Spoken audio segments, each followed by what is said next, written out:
This is Earth. You live here on this planet somewhere. Let's start by zooming out to where we can see our nearest cosmic neighbor, the Moon. You may think that the Moon is very close to Earth since it dominates our night skies, but in reality the Moon isn't this close to our planet, it's actually about this far away. You could fit 30 entire Earths in between this distance, and if you somehow were able to drive a car at a constant 100 kilometers per hour speed, it would take you about 160 days to drive the entire distance. This is what the Earth would look like from there, and if you wanted to communicate with somebody back at home, it would take a message about 2.5 seconds to travel between you and them, since that's how fast the speed of light can travel at. In addition, the time delay for sending a message from Mars back to Earth isn't just 2.5 seconds, it's actually more like 20 minutes each direction. Whenever humanity finally gets around to landing a human on the planet, that person will be 986 times further away from Earth than the astronauts who landed on the Moon were. When we zoom out even further away, we can find the Voyager 1 space probe, which is the furthest away man-made object from Earth. It is currently located 138 AUs from the Earth.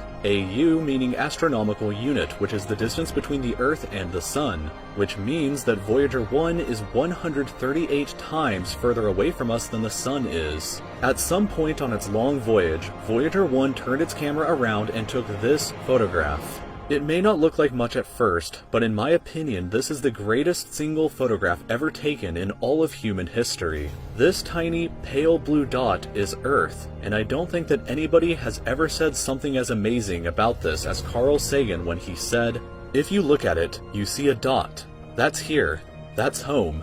That's us. On it, everyone you ever heard of, every human being who ever lived out their lives. The aggregate of all our joys and sufferings, every hunter and every forager, every hero and coward, every king and every peasant, every young couple in love, every hopeful child, every mother and every father, every inventor and explorer, every corrupt politician, every superstar, every saint and sinner in the history of our species lived there, on a mote of dust suspended in a sunbeam."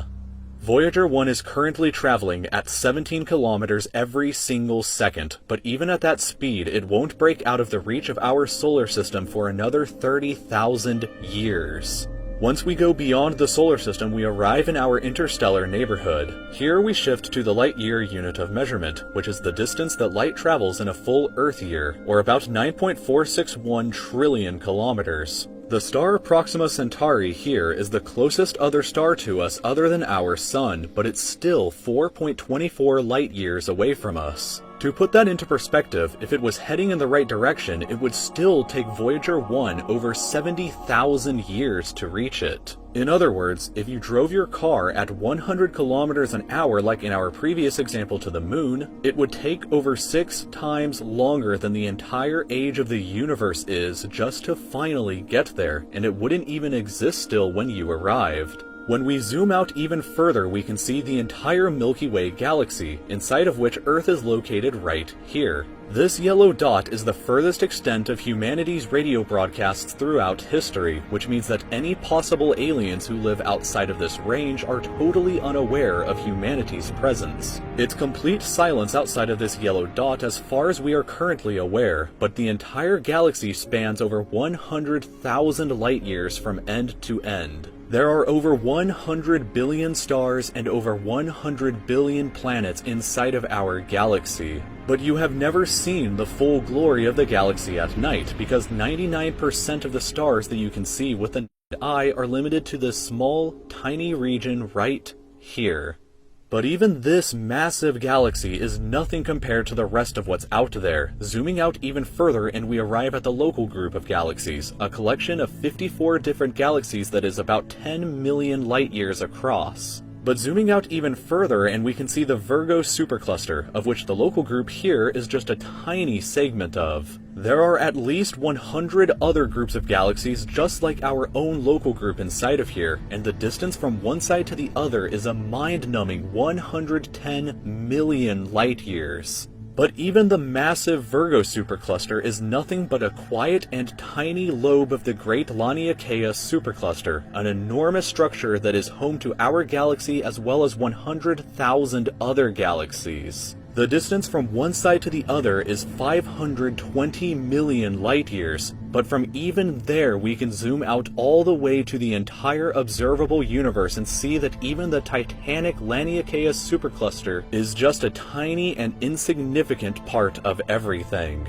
This is the observable universe, and it contains everything that we know of. It is home to at least 2 trillion different and individual galaxies, which together contain more stars than there are grains of sand on the entire Earth. The distance from Earth to any side of the observable universe is 46.5 billion light-years, which means that the entire width is 93 billion light-years across. What's perhaps even more interesting, however, is what actually lies beyond the observable universe. Keep in mind that the observable universe is all that we can currently see, and it's entirely possible that the rest of the universe outside of it is vastly larger and more fantastic than we can possibly ever imagine. We simply don't know what else is out there because the light from these incredibly distant places has not yet had enough time in the universe's history to reach us yet back on Earth. And the light from some places may never reach us at all.